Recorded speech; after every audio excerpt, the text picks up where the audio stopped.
Greetings and welcome to the Tai-Fascia Challenge. This is day 1. What I want you to focus on is energy in your feet.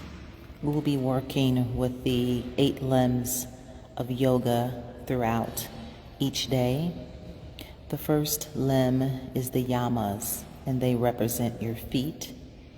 Your feet, if they could tell a story, what will your story be?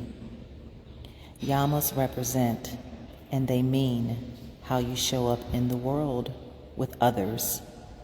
So these 2 mats that you're going to be moving your body, you're going to show up in your expression through the feet by pushing energy up through the upper body.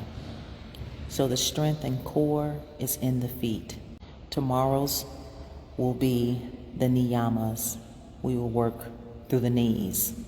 But right now, we're going to work through the feet.